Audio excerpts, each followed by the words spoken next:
کربلا میں محمد مصطفیٰ صلی اللہ علیہ وسلم کے چھوٹے نواسے حضرت امام حسین کو قتل کر کے یزید کے لشکر نے ان کے گھر والوں کو قید کر لیا۔ قیدی بنا کر محمد مصطفیٰ کے گھرانے کی بیٹیوں اور بہوؤں کو شام یعنی سیریا لایا گیا۔ یزید شام میں ہی بیٹھتا تھا۔ سیریا کے قید خانے میں امام حسین کے گھر والوں کو رکھا گیا۔ تقریباً 1 سال کی قید و بند کے بعد جب امام علی مقام کے گھر والوں کو رہا کیا گیا تو امام حسین کی بہن حضرت زینب نے اپنے بھتیجے امام سجاد جو امام حسین کے بیٹے تھے ان سے کہا کہ بیٹا سجاد، یزید سے کہو کہ ہمیں ایک ایسی جگہ مہیا کرائے جہاں ہم اپنے بھائی حسین کی شہادت کا غم منا سکیں۔ بی بی زینب نے ایسا اس لیے کہا کیونکہ قید خانے میں رونے اور غم منانے کی اجازت نہیں تھی، حکم نہیں تھا۔ پھر بی بی زینب نے یزید کے قید خانے میں پہلی مجلس کا انعقاد کیا۔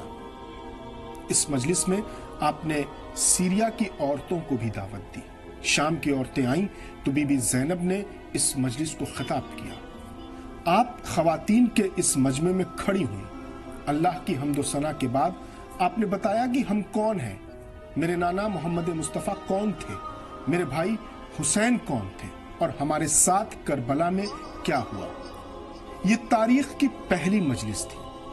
اس مجلس میں صرف محمد اور آل محمد کی تعریف اور ان پر ہوئے ظلم و ستم کو بیان کیا گیا تھا۔ تب سے دنیا بھر کے شیعہ مسلمان کربلا والوں کی یاد میں مجلس کا اہتمام کرتے ہیں۔ محرم میں کثرت سے مجلسوں کا انعقاد ہوتا ہے۔ مجلس محرم کا سب سے بڑا عمل ہے۔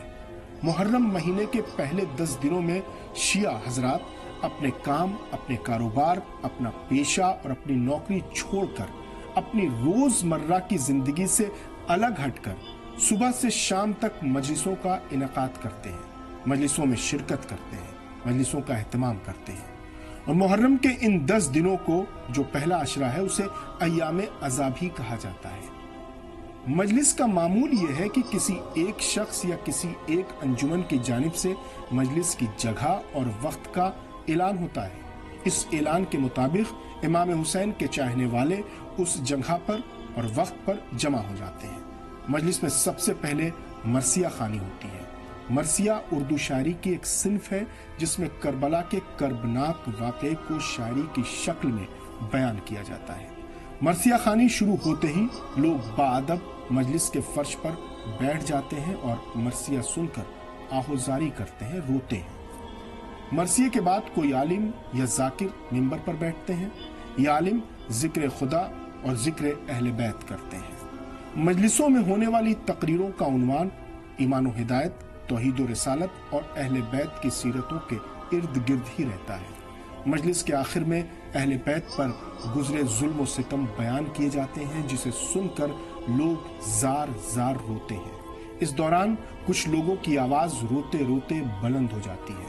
ذاکر مصائب بیان کر کے اپنی تقریر تمام کرتے ہیں۔ بعد مجلس لوگ نوحہ پڑھتے ہیں اور ماتم کرتے ہیں۔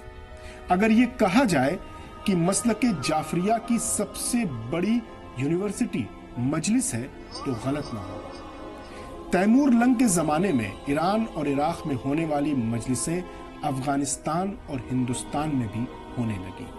افغانستان کے بلخ میں آل شنشب نے مجلسوں کو بڑھاوا دیا تو ہندوستان کے دکن میں عادل شاہی دور حکومت میں ان مجلسوں کو فروغ ملا۔ دکن کے بعد سندھ، ملتان اور پنجاب کے علاقوں میں بھی مجلسیں ہونے لگی۔ نارتھ انڈیا میں اودھ کے نوابین نے مجلسوں کو فروغ دیا اور یہیں سے مرثیہ خواں، نوحہ خواں، سوز خواں، وائز اور ذاکرین پورے ملک میں پھیل گئے اور مجلسیں رائج ہو گئیں۔ مجلسیں یا جو اب مجلس ہوتی ہے، یہ مجلس عربی کا لفظ ہے جس کے معنی بیٹھنے کے ہیں، لیکن شیعہ برادری میں مجلس لفظ امام حسین علیہ السلام کے غم میں جمع ہونے والے مجمع کے طور پر استعمال ہوتا ہے۔ مسلمانوں کے دوسرے فرقوں میں مجلس لفظ کا استعمال تقریباً نہیں ہوتا اور کچھ مسلمان اجتماع کے نام پر جمع ہوتے ہیں تو کچھ مسلمان بزرگوں کی یاد میں عرس مناتے ہیں۔